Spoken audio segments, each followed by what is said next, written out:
Qu'elle est usante pour le jardinier, cette longue période hivernale où il n'y a rien à faire ou presque, si ce n'est récolter quelques choux de Bruxelles ou bien déterrer les quelques poireaux restants pour agrémenter une soupe.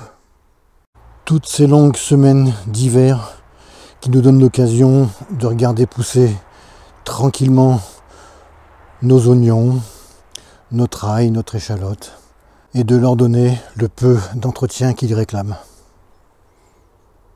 Ça laisse du temps pour regarder pousser tous les légumes qu'on a plantés en automne. Ici, des pois mange-tout.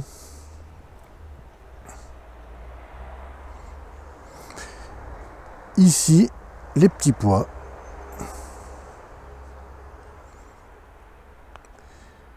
Et les fèves.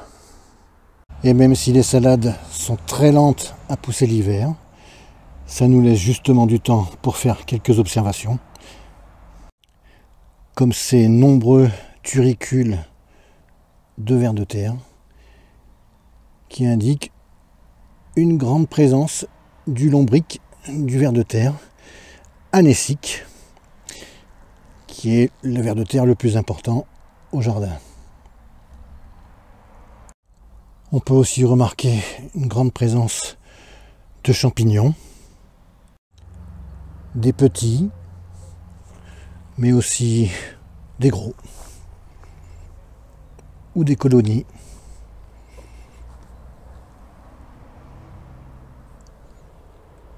Ces champignons qui aiment et qui profitent des apports massifs de matière organique carbonée, en l'occurrence ici du broyat de bois. Et puis quand on a le temps, évidemment, on observe encore plein de choses. Ici, ma planche de fèves. Comme vous le voyez, il y a beaucoup de trous. J'avais retrouvé des graines complètement pourries. J'en avais remis en décembre. Et on s'aperçoit une autre fois, comme là, je viens de creuser. Et voilà ce qui reste. On peut même pas dire ce qui reste, c'est... Voilà, je retrouve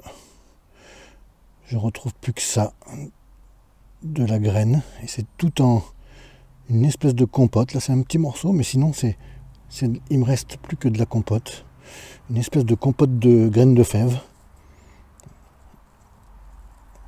Voilà. Alors je ne connais pas la cause et j'aimerais bien la connaître parce que ça devient embêtant. Je vais donc remettre pour la deuxième fois des graines à l'endroit où il y a des trous.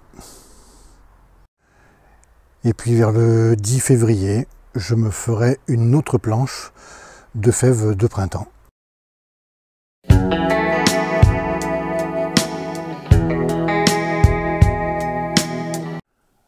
Même si je ne suis pas un grand fan des traditions et des habitudes, dès qu'arrive la toute fin janvier, en général, je déclare ma saison ouverte à ce moment-là, puisque c'est le moment où je fais germer mes patates douces. Le mois de janvier me sert aussi à commander tout ce qui me manque sur Internet ou aller dans les magasins. Et donc, je fais le plein de mes graines, etc., etc. D'ailleurs, je vous fais voir ce que j'ai reçu. Dernièrement, j'ai commandé de la citronnelle. Ça s'appelle de la lemongrass. Apparemment, soit ça vient de Madagascar, soit d'Asie. Et donc, ça sera pour parfumer les salades. Ça se mange. Ça ne fait pas que repousser les moustiques. Voilà. Et normalement, dedans, on a de la terre, mais on a aussi, voilà, 3 pouces. Donc là, une.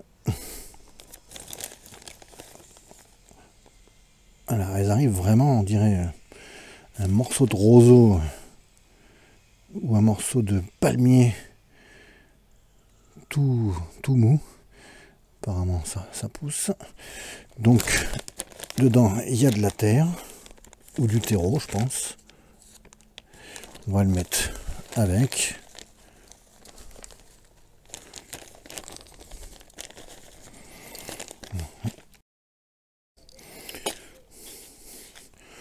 Apparemment, il suffit de un pot, ils ont dit de 30 cm. J'ai lu un petit peu ce qu'il fallait faire avant. Mais voilà, on dirait 3 asperges. Voilà, j'aurai de la citronnelle pour l'été. Et à partir du mois de juillet, on pourra consommer. On consommera des feuilles tout près de la base pour agrémenter les salades. En couper un petit morceau, ça aura le goût de citron. En attendant, maintenant je vais les arroser un petit peu et je vais les mettre à la serre parce que on les a en général en mois de janvier-février, ces pousses là, qu'on peut commander chez un... Je vous dirai pas chez qui, mais si vous me demandez, je vous le dirai dans les commentaires. Il faut absolument les protéger du gel, parce que c'est quand même un produit qui vient de pays chauds, donc à mettre en serre ou à la maison, mais plutôt en serre. Comme il n'y avait pas d'indication ni d'information sur le paquet, et que j'en ai pas plus trouvé sur internet, du coup j'ai planté un petit peu au hasard. Alors les bâtons, je les ai enfoncés de 3 cm je pense, environ. Et puis voilà, j'ai arrosé, et comme je sais que ça craint le froid, je vais les laisser tout l'hiver et une partie du printemps sous serre. Et puis je les replanterai pleine terre à partir du mois de mai. Et puis fin janvier, pour moi cette année, ça veut dire quelque chose, puisque je vais passer 2 jours, le 30 et le 31, en formation avec François Mullet et maraîchage sol vivant. Donc ça me permet aussi de démarrer sur des nouvelles connaissances, ce potager 2020. Je n'ai pas fait de vidéo de tout le mois de janvier, mais depuis quelques jours, j'ai eu une vague de nouveaux abonnés.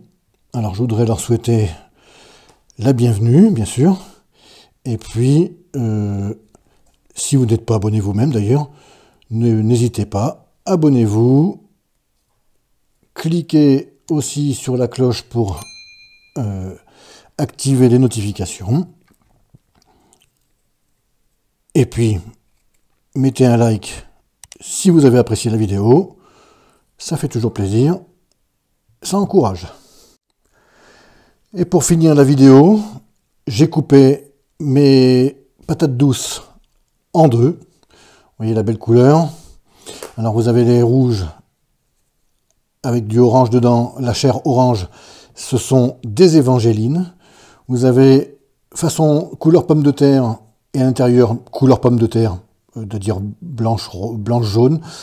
Là, ce sont des Bonita et les Murasaki 29 qui sont rouges à l'extérieur et blanches dedans.